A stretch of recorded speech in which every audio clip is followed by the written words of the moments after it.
and this is Do Some Sage About It. So, for any of you new to the podcast, which is going to literally be everybody since this is our first show, we're basically a podcast that talks about paranormal things, crazy things, cryptids, ghosts, witches, demons, spirits, which is the same thing as ghost, I guess. So today is November 1st, which is Samhain. So happy Samhain, everybody. I do not know when this podcast is actually going to drop, but we're recording it on Samhain. And so I guess we will discuss what Samhain is for people who don't know. And it is spelled funky and pronounced completely not the way it looks. It is Samhain, but it is pronounced Samhain. It is Gaelic, and it is a pagan religious festival originating from the ancient Celtic spiritual tradition. It normally lasts from October 31st through November 1st, and it is the celebration of the dark half of the year. This means when the harvest is ending, basically. That is where like pumpkins, nuts, etc. seem to have come into the picture for this half of the year, like for what people eat mainly.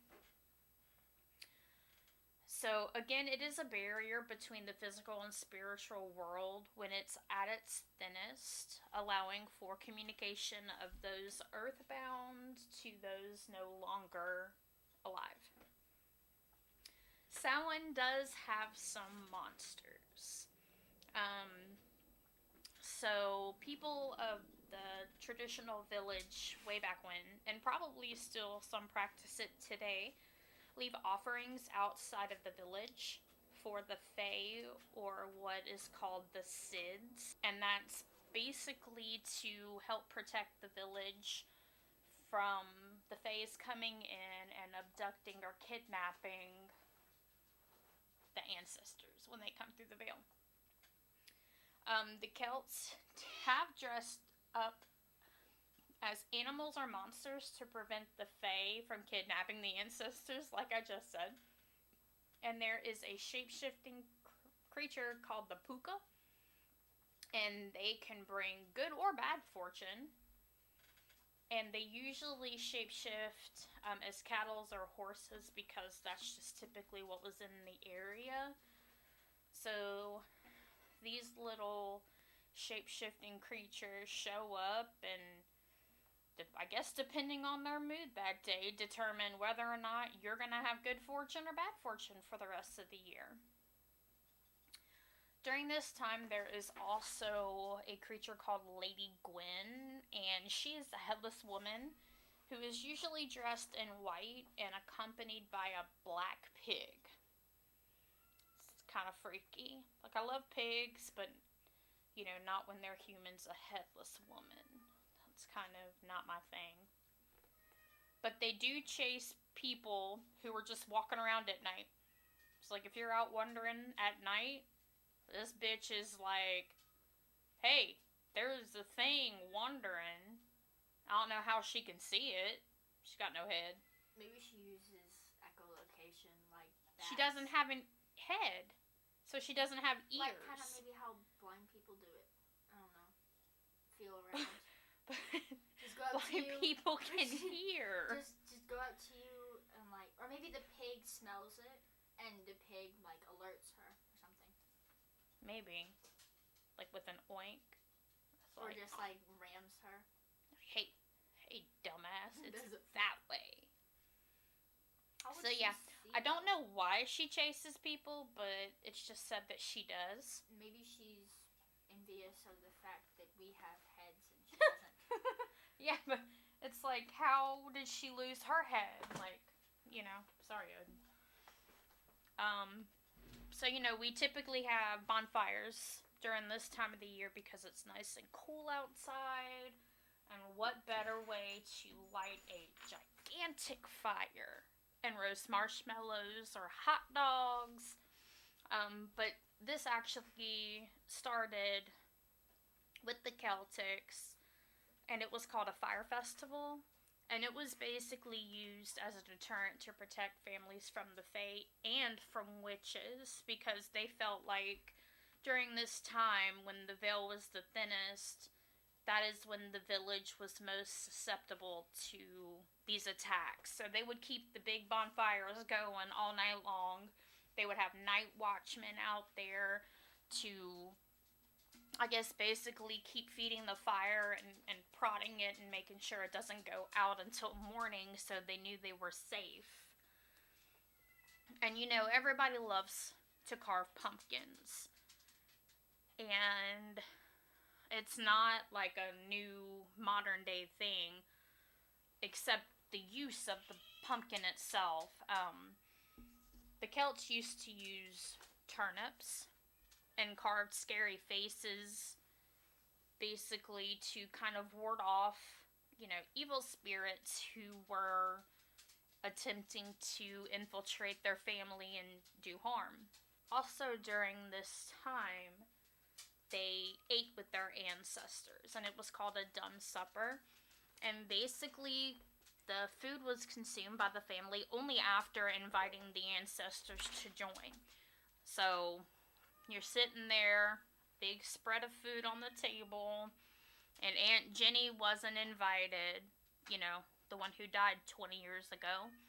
Y'all can't eat until she gets invited. And say, like... She doesn't have to show up. You just have to be like, hey, Jenny, you can come get some food. But, like, what if you weren't around during the time they were, or, like, you didn't know and say, it's just you continuing on the tradition without, like, the rest of your family say they're gone or something? Would it still matter if... Well, the Celts basically kept, like, a log of their family members, like a family tree. So, I mean, it really didn't get into that, but I would assume that if you were, like, the only one left, quote unquote, you would just kind of open it to all of your ancestors at one time. I don't think you'd have to, like, name by name. Because basically what they did, they were celebrating the ancestors that they liked, I guess. Like, you would not invite someone who was abusive to you that died to eat at your family dinner table during this time. It would be like Papa Mickey or Nanny, inviting them, their spirits, to come and enjoy this fruitful time with us. So, I mean, I guess they decided whether or not to show up. But if they did show up or wanted to, the doors and the windows of the ancestors' house was left open, like, all night long. That way the dead could come and go as they pleased. And the family baked cakes specifically for these ancestors. So one of the big things that we do now, still outside of, like, jack-o'-lantern carvings, is the trick-or-treating. That was basically started with the Irish or Scottish. They would dress up in costumes and go door to door to sing songs of the dead.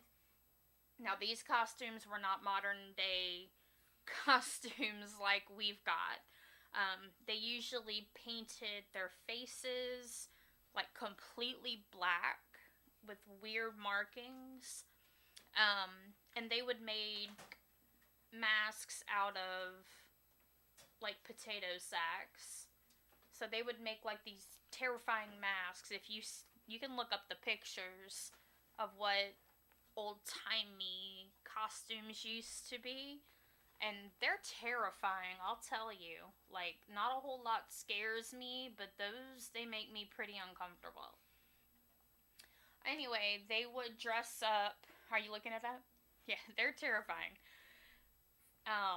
They would dress up, and go to these houses and trick or treat, quote unquote, trick or treat, trick or treat. I can't speak today. They would go to these houses looking scary as fuck, and they would sing songs of the dead. Terrifying. Yeah, that's pretty scary. Yeah, they're scary. And those aren't even the old ones. Like, you remember in that movie, what is it called? Yeah, they're wearing potato. That is terrifying. They kind of look like Sam from Trick or Treat. That's the one I was about to talk about, yeah. Terrifying. Yeah, I mean, if I saw that coming at me, I would run. Locking the door. Well, I would just walk briskly because I'm fat and I'm not running for nothing or no one. I'm not even gonna run and I'm in. But it's scary. Like, costumes these days are like blood and gore scary. Those are not bloody or gory. They're just, I don't know, but there's just something about those old Celtic Irish costumes that are terrifying. So, I mean, I guess if I were an evil spirit or witch lurking around looking to abduct some ancestors, I might think twice about going to that village. That's his name. Who? Sam's name from Trick or Treat is based off of the whole thing. Yeah, I don't like it. His outfit's the same way too because that's why I can't watch that movie. It's one of my favorite movies. No, I don't like it.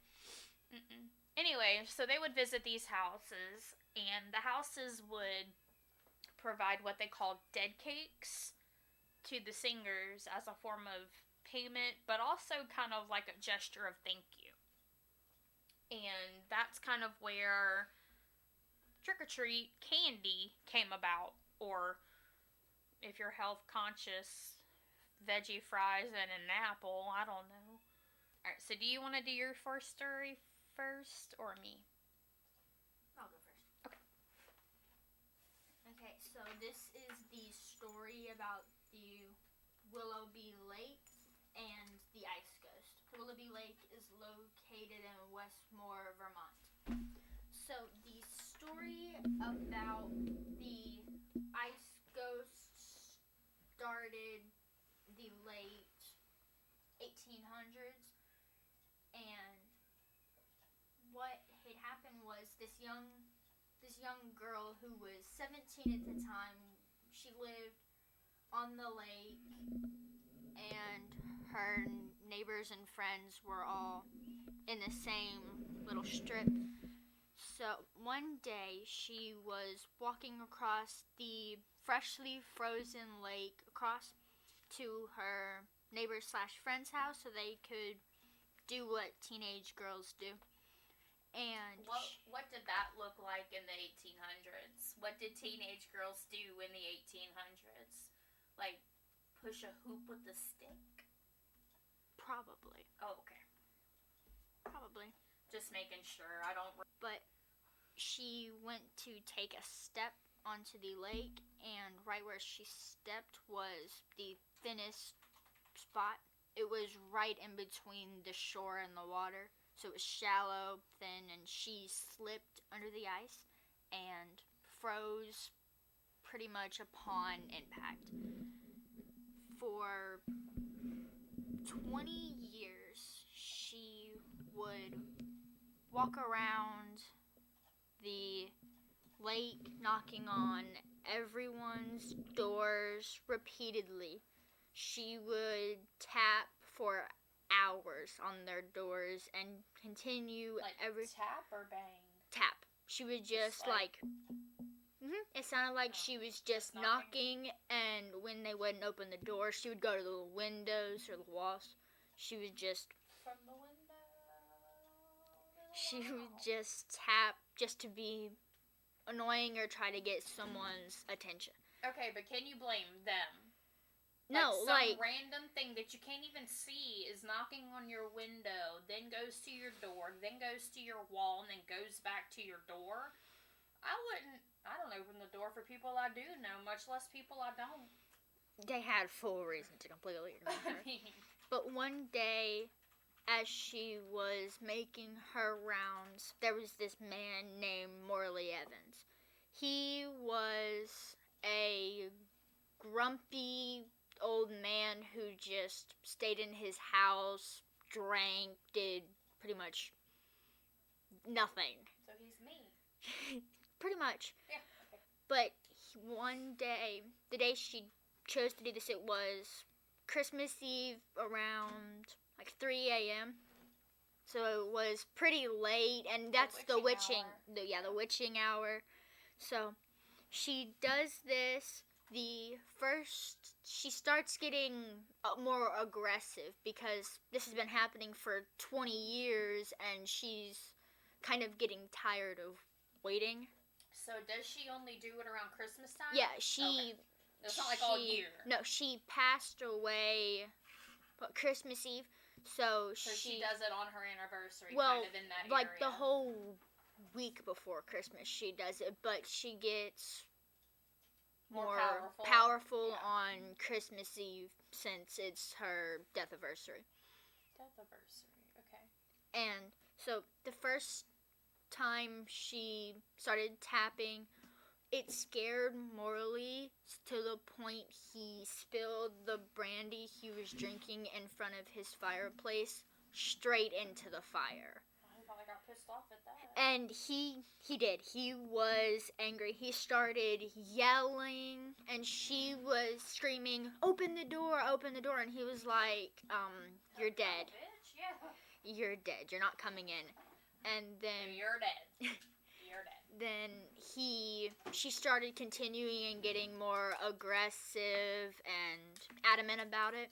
So he finally was like, "Fuck this, I guess I'm going to let the crazy lady in. I'm drunk enough, might as well." Right.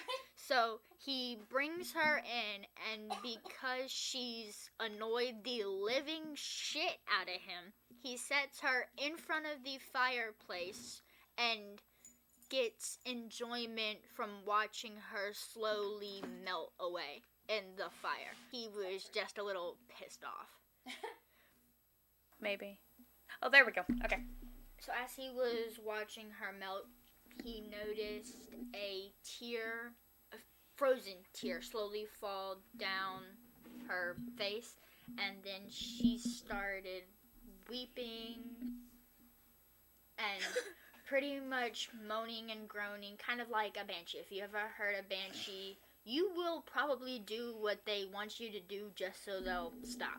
So he kind of got tired of her doing that. He asked what her issue was, and she said, "Follow me outside." And he said, "You think I'm fucking crazy if you think I'm going to follow a frozen ghost out at 3 o'clock in the morning to a frozen lake?"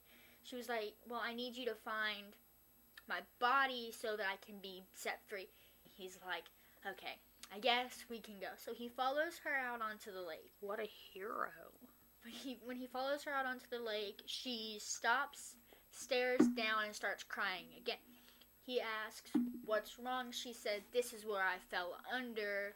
Could you find me and help set my soul free so that the next time I have to, or the next Christmas, I won't have to bother you guys and my family can be free?" I mean, at least I don't know. I can't determine if he... I think he just got tired of her being so persistent. But he says, "Okay, I'll see what we can do, try to find you." So then spring rolls around, the ice is starting to melt, everything's getting cooler. So Morley Evans gets a couple of the locals together, but he gets all the locals together and they kind of do a search party underneath the water. They start marking with pieces of their clothing as like... The police? No, Morley Evans and the locals. They have... Wait, the police aren't out there helping them? No, it's just them and the locals. The police thought they were crazy.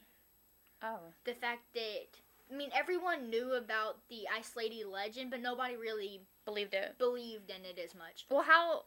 I mean... Didn't she have a family? Yeah, when when she had first passed, obviously, like, everyone was worried, but again, it's the 1800s.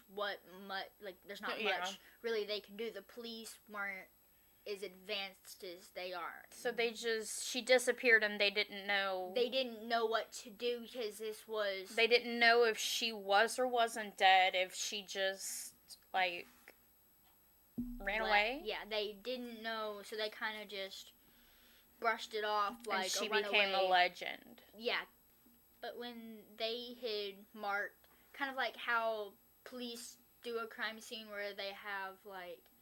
The little flags. Yeah, it's in this area. This is where we found this. This is where we found this. So then there was a... Well, at least they had the wherewithal to mark these things. Yeah, like, it's the 1800s, you know. Yeah, Morley Evans tied his scarf to one tree. He was taking off his jackets. How old was he? They said he was like mid-60s. So he was real old. He was a decently old man. He was... like in the 1800s, old was like 40. Yeah, he was almost dead. Yeah. Okay. He was pretty much on his last leg. Oh. But after they had marked out everything, there was a log, and one of the locals said, I think there's something under here. So they started moving the log, getting the completely still frozen log about the size of a whole big, like, redwood tree. And redwood trees are huge. Yeah. So this is a huge log to the point there's 20 grown men trying to... Like a branch? No, like the trunk. Tree. Yeah, the tree trunk. It was huge. And apparently when she had fallen in, the tree was dying anyway, and it had tumbled over and like pinned her there. And pinned her in the water. And that's crazy for it to have been 20 years and like the thawing and refreeze and whatever, like it didn't dislodge her body. She was just completely under this log. And she probably wasn't a big woman. She was probably little. It said, based on when they had found her bones underneath, that she was in fetal position. It was like, I don't know, they said 5'2". So she was little. She was tiny. Yeah. But when they had found her bones, they took her out, and when she had passed, her parents had a grave made for her. But a headstone, since there was no body, they just kind of set the headstone down just to kind of memorialize her so that people knew. Because since they didn't know what happened, they kind of just immediately assumed the worst. They searched for weeks and couldn't find her, so they were just like, there's a very low chance she's alive. Yeah. So they had after a while, you kind of just... You've got to come to that conclusion. And so they had the headstone made, and they left. Almost, like, as soon as they were done searching, they left. They moved to Florida. From Vermont to Florida. They moved from Westmore, Vermont to Miami, Florida. Well, So, 20 years later, all of her families moved to Florida. They've kind of started a new life. Then they figure out, based on the name that was on her headstone, which was Alicia Redding, they found her family and gave them a call to let them know, well, hey... they didn't give them a call. Well, not it was like... the 1800s. They kind of, like, notified them, hey, we found your kid, she's definitely... That had to have taken a while. That was like horse and buggy kind of stuff. From when they got her buried, it took a month and a half for her family to even figure out that Morley had found and buried their daughter. When the family had been reached, they all came together and kind of thanked Morley for helping out and actually doing something about it. And he had told the family, she's been doing this for 20 years. I got tired of her, just wanted to see and help her, and then I realized she was truly heartbroken at the fact that nobody knew what happened to her. Yeah. And then the following Christmas, Morley heard a very familiar knocking, and he was like, "What the fuck? I thought I saved you." And then he goes to open the door just to check and make sure she's not out there. He finds the scarf that he left to mark where she was, which had been completely withered away from the weather and everything, completely restored, and just sitting there on his doorknob. So from that day on until the day he died, he did not take off that scarf in memory of Alicia. So like 2 days. Because he was 60. Pretty much. And they still say to this day that you can still hear the knocking, but it's just her showing her gratitude. And it's only on the house Morley Evans lived in now. I mean, and it could just be like the residual energy, because she did it for 20 years until she was finally at rest. I mean, it was from the 20th until the 27th. Every year. Every single year. 20 years. Yep. And it's probably just, like I said, the residual energy from that. But it's good that he finally decided, drunk or not, to help her, yeah. Like, that's a true gentleman. You know, granted, initially it was shut her up. Yeah.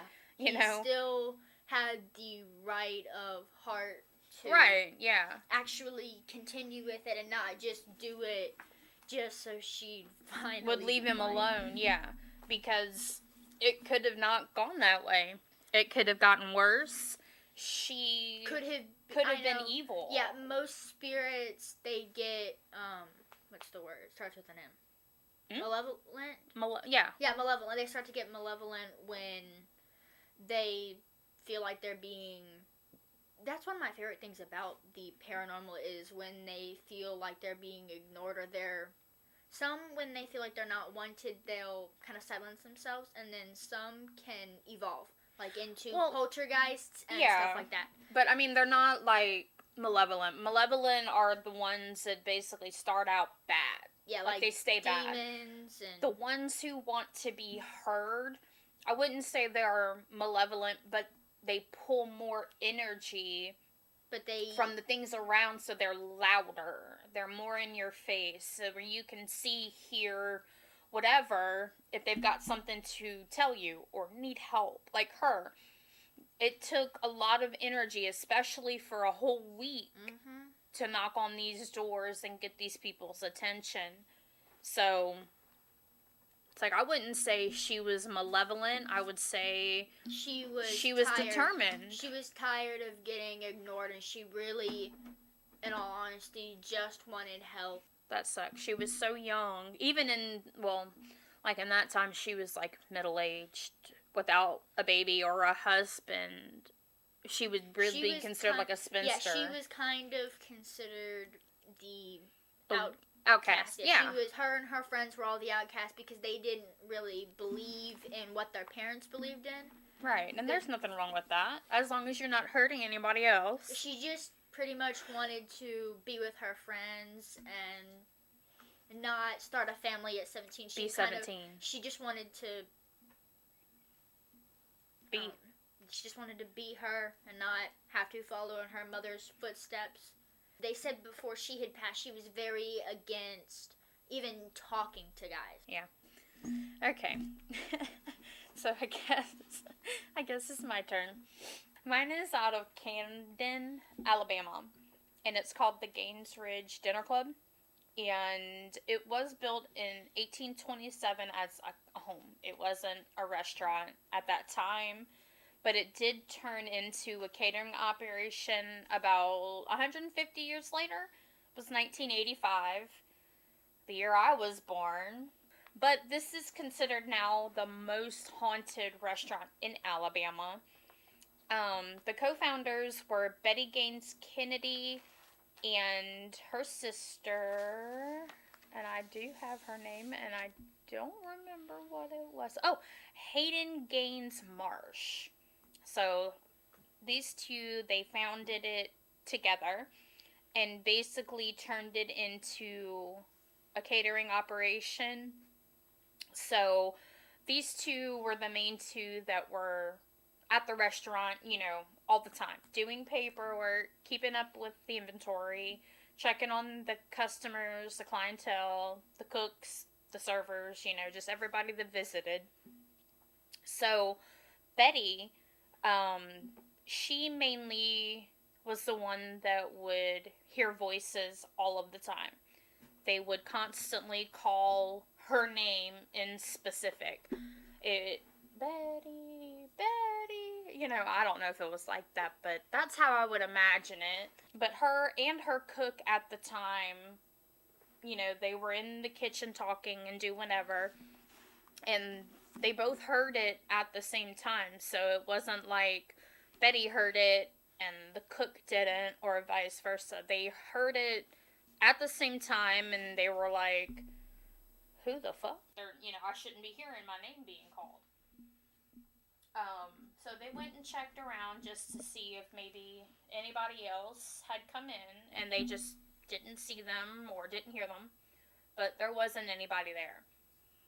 A lot of the time, she and her sister would regularly smell like pipe smoke, tobacco smoke upstairs in like the not restaurant part of the house. Like the bottom part was the restaurant, the top area was like their home office thing, and like where they kept all the dry stock, wine, beers, all that. So they would smell it, but no one had been up there, and neither of them smoked. A lot of the visitors there claimed to see like a female apparition just casually floating outside the window, which is kind of creepy. No, I don't like that. I'd be like, we're gonna close the blinds and we're gonna turn around and just Yeah, but like if you close the blinds or the curtains, is that gonna make her come inside? Hopefully because not. if she's like going across the window, she'll be like, ha ha ha, they can see me. But then if you can't see her, is she gonna get pissed off and be like, well, what? Fuck you guys. I'm coming inside. Like, you guys don't want to see me, but you're gonna have to see me now. Yeah, like what if she comes in and like flips your table? I'd be pretty pissed off. Be like, fix it right now. What is you doing? This is not your Get your place. ass in the kitchen and make my hamburger over. Like, so I wouldn't want to tempt it, cause like I'm already hungry, and now the ghost done fuck shit up, and you have to remake my food, so I have to wait more. I don't want to do that. Other people have seen a spirit that is thought to be an earlier resident. He was a war veteran and a Methodist circuit preacher. His name was Ebenezer Hearn, so, definitely an 1800s name.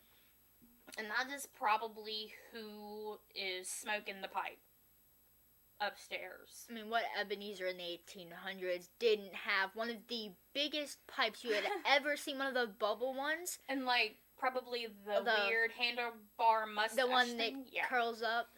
And a top hat. And, like, a monocle, maybe. Okay. So, back to the story.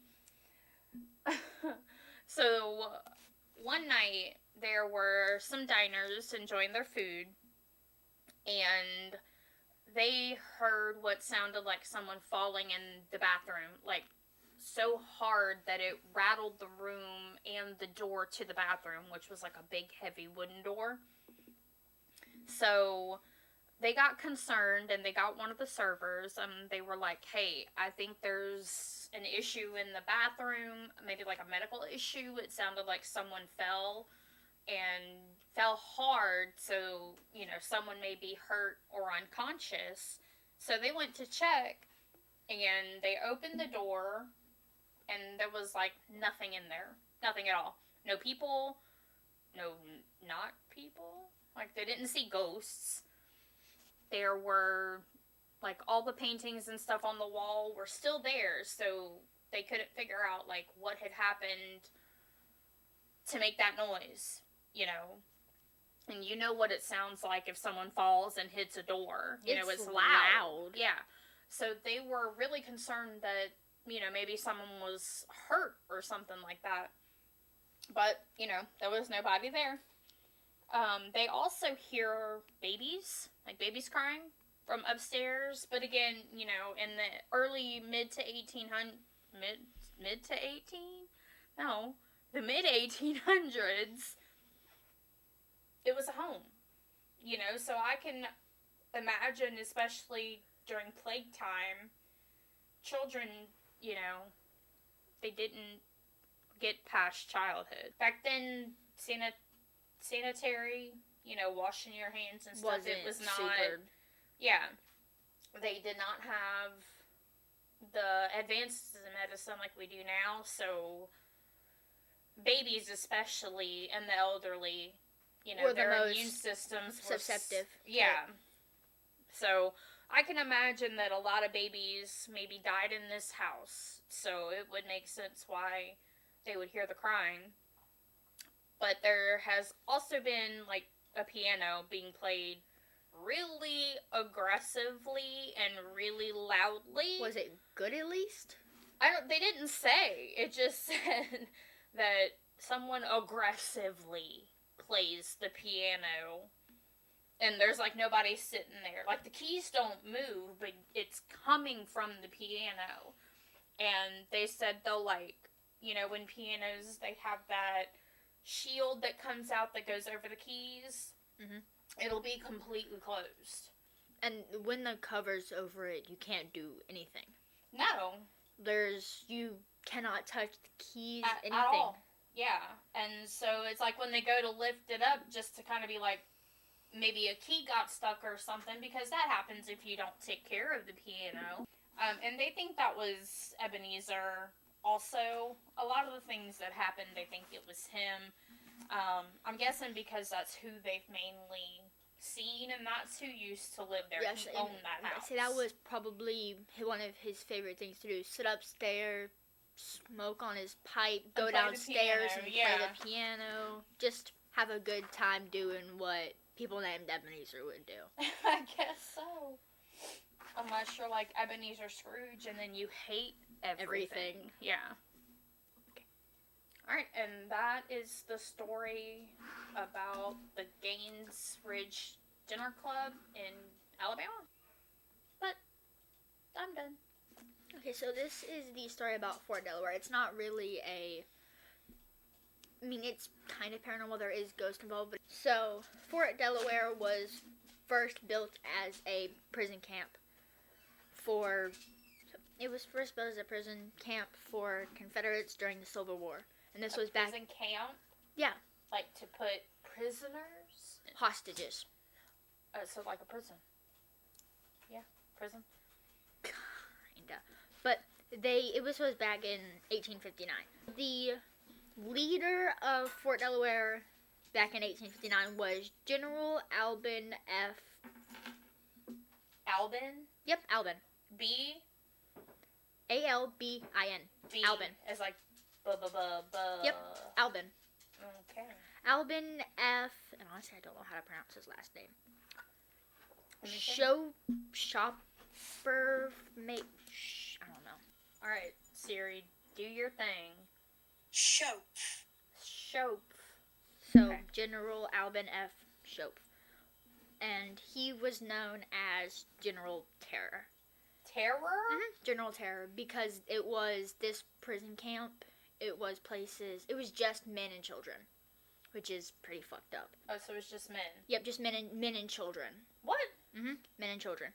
And so, but during this camp, they would have no more than 13,000 people in this camp at one time. And the rations were slim as is, being 13,000 people in this camp. Yeah. But they were pretty much fossilized. So, even the water was dry. They were pretty much just torturing these prisoners. This is why General Terror got his name. The actions when the prisoners would say misbehave or not listen, they would throw rats into the crowd. They would starve the prisoners. And then they would throw live rats into the crowd and watch the prisoners scramble around to catch the rats and eat them. Gross. and this was how they would torture them, and the guards would just do this so they could get a laugh. And the rats had all kinds of diseases. Yeah. But the most common among the most common that took most of the people that were in there were scurvy, smallpox, malnutrition, all kinds of stuff like that. That's making my stomach kind of queasy. As they started to kind of die off, the others started to realize that, and it was 2,500 men that had died first before anything even happened, before some changes were made, because others started complaining like, this isn't fair. This is really fucked up and inhumane. I get it, they're hostages from places that started the war, but you still shouldn't treat human beings like that. Yeah, I mean, they're human fucking beings. They're not trash. But the people who were doing this to them are trash, but as they started perishing, the ones who remained in the prison started to realize that the ones who had died in the prison, or even the ones who had made it out of the prison and had died later on from maybe natural causes or old age, or that's a natural cause, but they started realizing that they were seeing them still there. In the prison. They were seeing them in the prison, kind of haunting them, but they were angry spirits, not malevolent spirits. They were just pissed off. Angry. Can you imagine? Yeah, I'd be pretty pissed off if they started throwing rats at me that were biting me and making me and 13 or 12,999 others scramble for 4 rats to eat. What the fuck? And they were like, I'm surprised it didn't turn into like a cannibalistic situation. The ones who had died and chose to come back were torturing the guards back. Good. Because they were so pissed off and they were stronger. So they were kind of like how some demons you'll wake up with a scratch that you don't know where you got it from. That's what they were doing, except it wasn't just scratches. They were stabbing them. What year was this? 1959. I mean 1859. 1859. So even in 1859, people were like, fuck the police. Mm-hmm. They weren't just like scratching them or doing like little tauntings. They were full on torturing them based on they were doing worse than what they received. They were stabbing them. They were kind of taking over things that were in the prison. Like people? Yeah, they were possessing people? They were possessing. Yeah, they were possessing. They possessed General Terror, and they drove him so crazy that he shot himself in the head. Good. And when I have no sympathy for these people. The people who had made it out started kind of spreading the word about what was happening at the prison, and then okay, so how did they make it out? Were they just released? Yeah, did they escape? Some were released. The sentencing there lasted anywhere from 13 months to 26 years. So it's a little bit longer than a life. The youngest ones who were in this camp was an 8-year-old boy named Jack. He was the youngest there, and he was only there because his father was battling the enemy's side. He was on the opposing side. Yeah, he was on. Yeah. And 8 so years old. They took him. They left his sister and his mother, but they took him and his dad and his 19-year-old brother. So they took the men.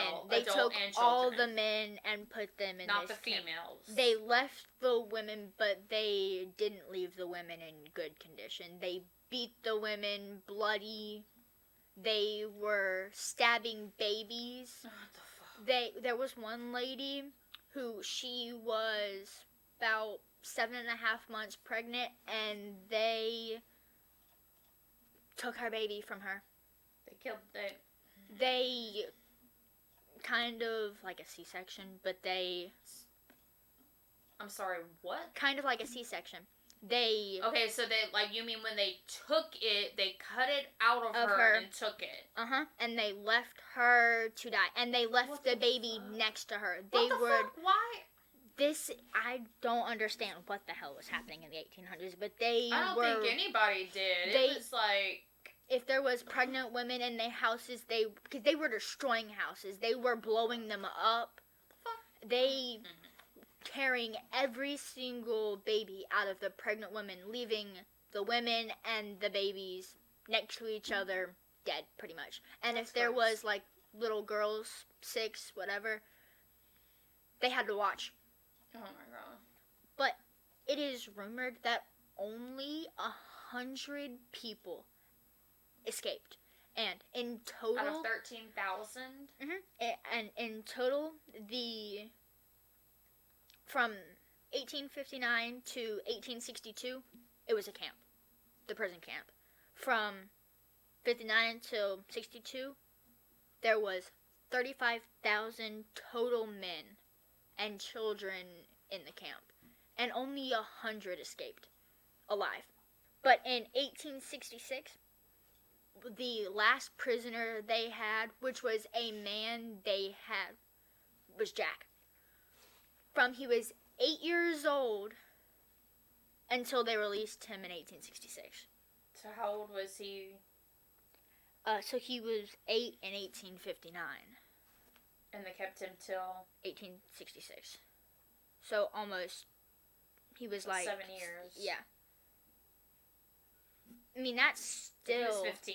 That's still pretty fucked up. He didn't even get a childhood. He I was can ripped imagine. of both of his parents, his unborn baby sibling, and his younger sister. And I'm his sure older he brother. probably wasn't treated well at the prison camp either. The kids got it worse. The kids were... That doesn't make sense to me. But the death rate in the prison was 7.6%. Per year. Also, I mean, that's not good. It's not good, but it's not... That's not bad. As bad. But in 1862, after they had finally beat Kernstown, there was 248 prisoners that they kidnapped from the battle, that they brought to Fort Delaware. And something I found very interesting about learning about Fort Delaware was that Delaware was the first state ever charted on the map.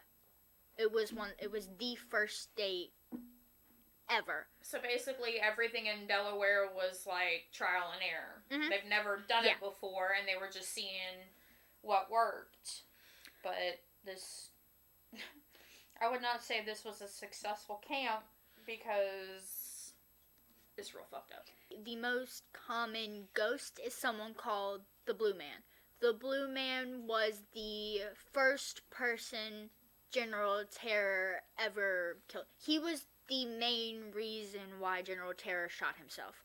So he was the one. He was the one possessing. Everyone else was kind of just like slowly torturing him, building up, but he went completely in. He was like, I dealt with this shit for too long. You completely murdered me. Yeah. He was like, I'm not going to let this shit slide. So he tortured this man for 2.5 years before General Terror finally was like, I can't deal with this shit no more.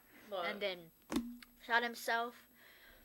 And so Don't be a trash fucking human. he became the Blue Man because he died of suffocation. Okay, well, yeah, that makes sense.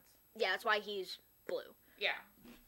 And then there was rumored to be over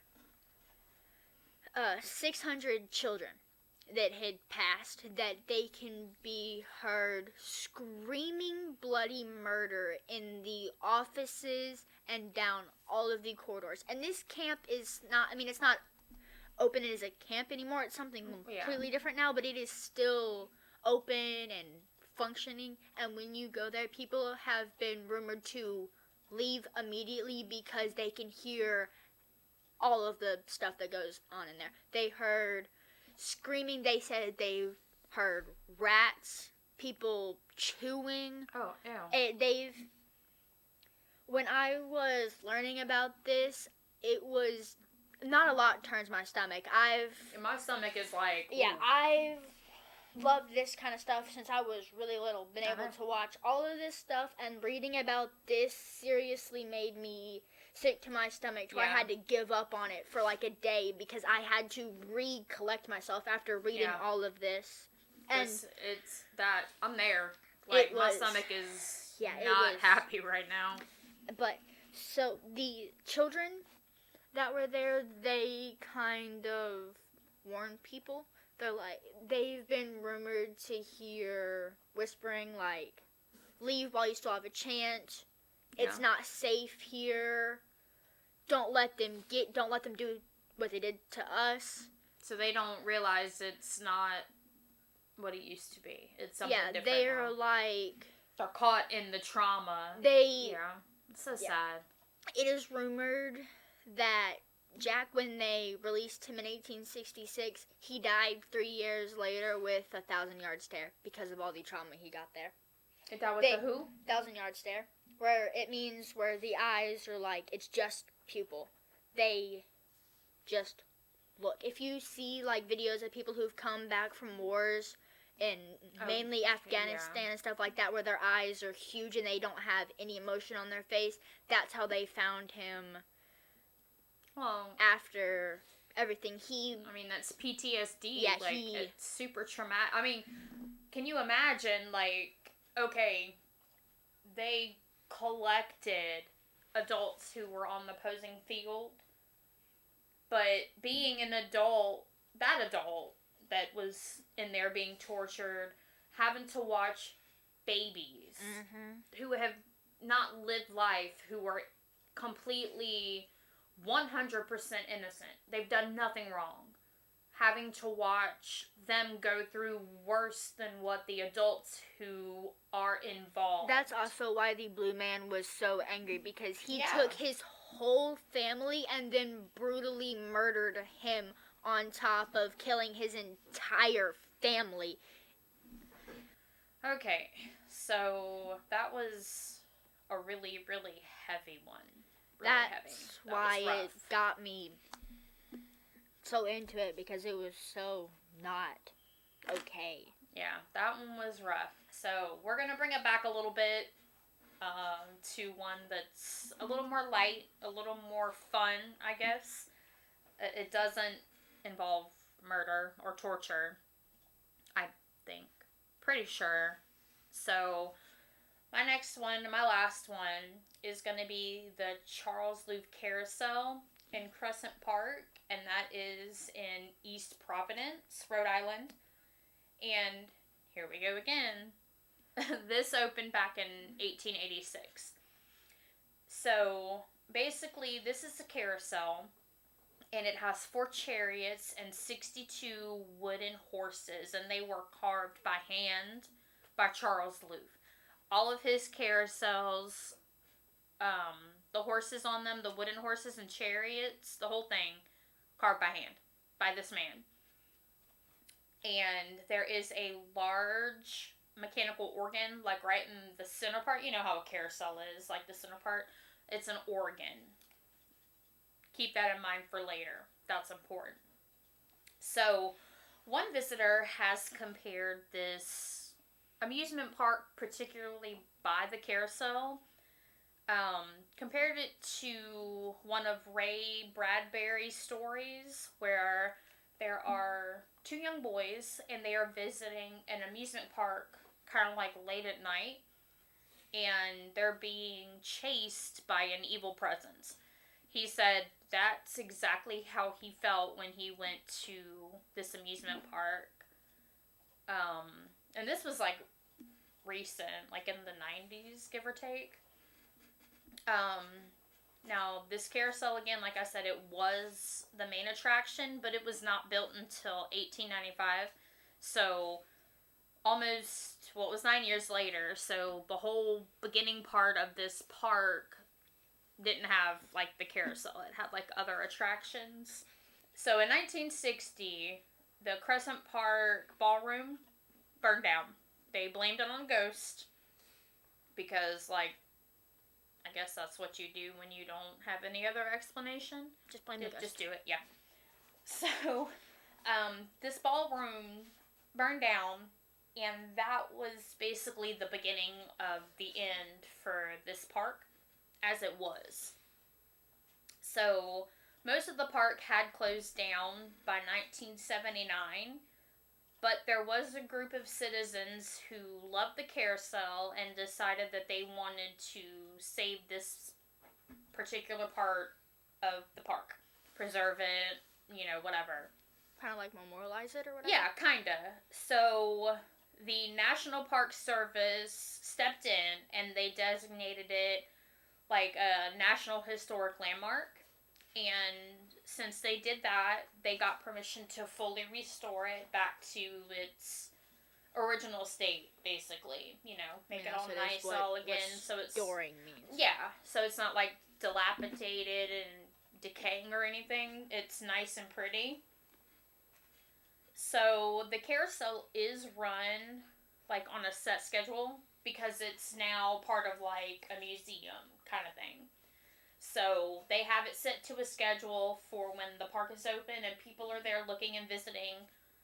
But people have reported that even after hours, like when everything is turned off, the power supply is off, because it's like the big, the big lever thing. Yeah. So when that's like in its off position, people still see and hear the carousel like going, especially the organ. And that freaks me out because all I hear in my head is like do do do do do do do do. Oh, the music. Yes, and that freaks me the fuck out. So they hear that and see the lights and everything on, but there's nobody there at all. Just like, they're gone. So, the machinery is also said to be heard on the startup, and like I said, it's set on a schedule, so it should not be coming on, making music, spinning, none of that. When, the schedule is not set for it to be on. And the same witnesses, they claim to have seen an apparition of a young woman during the time that the carousel is on when it's not supposed to be. So there's like a woman either standing there or riding the horses on the carousel when the park is completely closed down. And it says that she kind of just wanders the park. The whole park, not just the carousel area. And it's, like, her favorite spot of the park she's most seen at is the lake. But the people who have seen her say she looks, like, really, really upset or sad, distraught. So it, just could be the spirit of somebody who, when the park was in full operation, loved it, and then when she passed, that was her favorite place to be, so that's where she went. Because most spirits tend to go to their happiest. Unless it's like a traumatizing death, then they're kind of stuck. Yeah. But in their own personal hell. Right, but nobody knows, like, who this woman is. They have no clue. So they don't know her history, her backstory. They don't know, like, why she's there at the lake or the park at all. They just know that when she is gazing into the lake, she looks, like, super depressed and upset. She even could have lost someone in the lake if she's at the lake looking like that. There could be. Yeah, it could be, or just that, when it was her time, the park was something completely different. And now it's like a museum, like it's not a real park. Not an amusement park anymore. And I'm not sure if it's the same woman or a different woman, but there is said to be like an apparition of a woman walking around in the park, and she's wearing a hoop skirt. So, like, definitely late 1800, early 1900s clothing. Attire. Mm-hmm. Yeah. So, like, the biggest thing for me is that fucking carousel turning on by itself, man. I can't do it. You hear the music, I'm going home. I quit. Like, I don't even think I would go. Like, I couldn't risk showing up and no. I'm getting the fuck out of here. Think the clowns are coming after you? No, fuck that. Fuck that. Because that's the first thing I think of when I think of a haunted carousel is Clown fucking music. clowns. Yep. Clown music. And I'm not doing the clown. That's one thing you don't do. No. No. Hell no. So, we are done with our stories for now, for today. I'm going to apologize in advance, or not in advance, at the end. Yeah. We're apologizing in advance a little late. We're apologizing. I'm not drunk, I swear. She's just a blonde. There's that, yeah. Yep. But we know that our audio is kind of funky right now. We are still learning, still adapting. We're doing our best.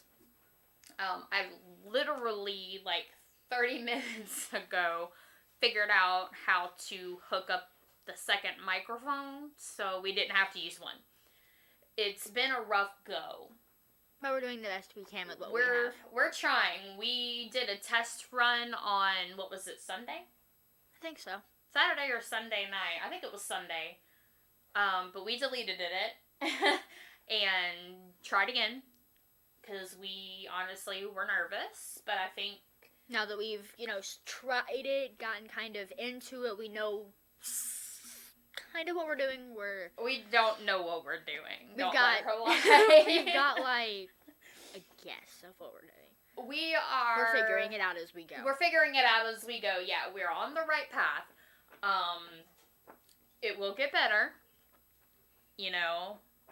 Probably. Hopefully we brought you guys some stories that you've never heard of. That were interesting. This last one that London did, Fort Delaware, man, I'm probably gonna have nightmares. I don't know, I did. I could not sleep after having to do the research for this one. It was a lot to take in at one time. There was no pictures, nothing, just reading the torture that went on here completely made me sick to my stomach. Yeah, it was rough. Like, and I find these type of stories super interesting. I do. But I like the quirky, more entertaining stories of, like, ghosts and witches and whatever. But, it's good to know the backstory, kind of. Especially of why these ghosts in Fort Delaware were so angry. Right, yeah. We're so angry and so adamant about torturing the guards that were left, because it makes sense. They were tortured. I mean, if a man's given the nickname General Terror, there's obviously something there's not right something there. wrong. But, this is kind of the reality of it, and even if you guys don't really believe in the paranormal or ghosts or whatever, just knowing the history of this place, the true goings on, the facts, it's enough to make you... It's enough. Like, even if you were just like, yeah, if ghosts existed, I could see why they would go back and do this. So hopefully we will bring you, other stories that kind of interest you or teach you something, because we have a lot. We have a lot. And it's not always going to be just ghosts. We will do cryptids, other paranormal things. Things that, you need crystals, salt, and sage for. After the end, you're like, I'm just gonna sage my brain. I think Yeah. I'm gonna go, like, sage everything. I've got after 2 this. sage bundles right there, up there on that top shelf in that little container. Because, fuck, that's rough. So, again, I don't know when this coming out. Wait, when this is coming out, yeah, I can speak. So, I do want to show some love to those friends of mine who have supported this journey.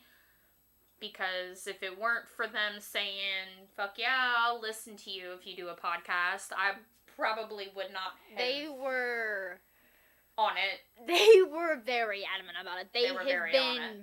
They're like, when is it dropping? Can I be on it?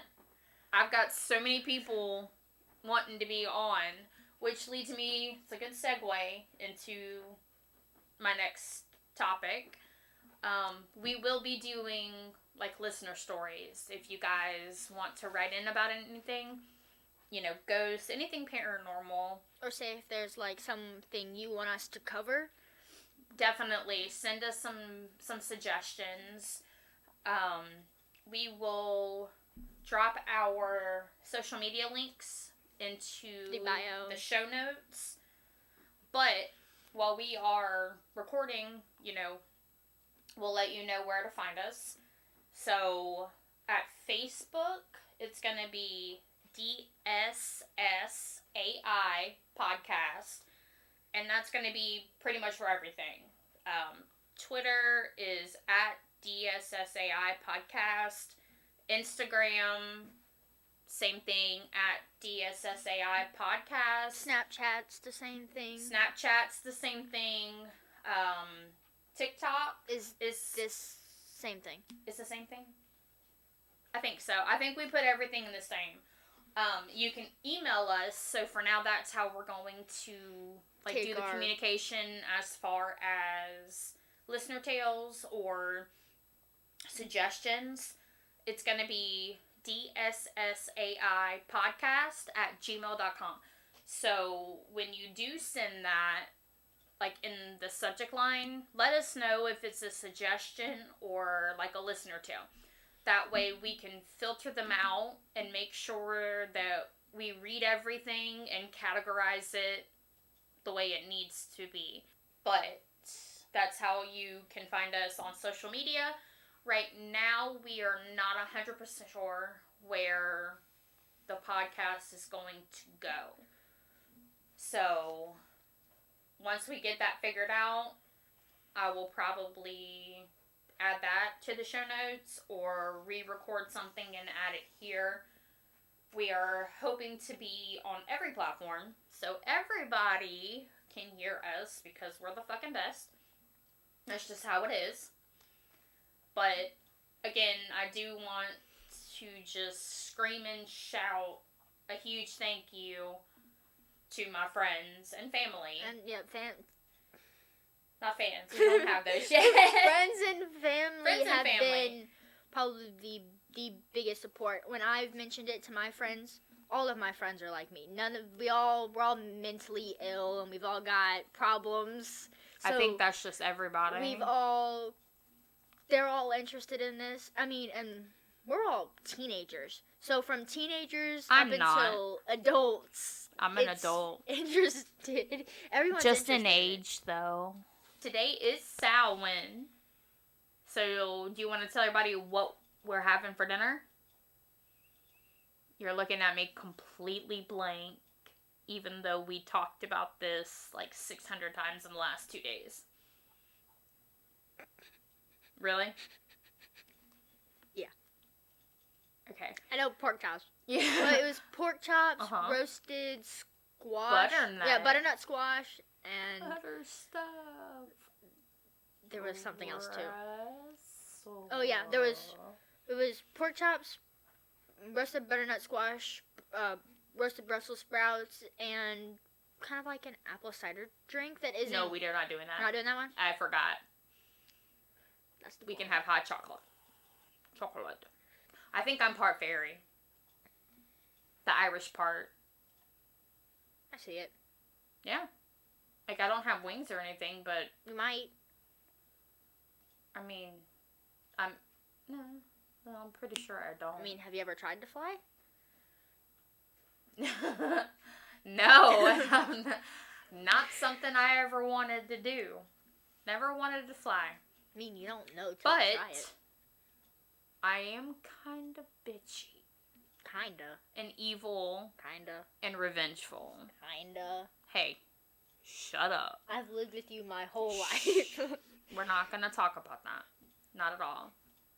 Okay, so, we also have a Patreon, and it is also at DSSAI Podcast. But again, I will link all of our socials and the Patreon in the show notes. So you guys have quick and easy access. Definitely love if you guys supported us, monetarily, of course. Because that's going to help us give you guys better episodes. It'll allow us to get better equipment. Quality for you guys. Yeah. We don't know what this sounds like yet because I haven't listened to or edited. But I do know anytime we hit the office desk, it makes a ping. See? You can lightly... and then our big-ass dog running around here somewhere, Misha. You can hear her little tippy-tap from her nails. Yeah. It picks up all of the background noise. Dixie is being good. She's laying down somewhere. She's passed the fuck out right now. But then Draco and Blake Aaron, our dragons, keep digging. So I keep hearing, digging sounds. And some asshole over here in the neighborhood has a really loud truck. But it is what it is. So we hope you guys like this. We hope you tune in again. And don't forget to do some sage about it. Bye! Bye, guys!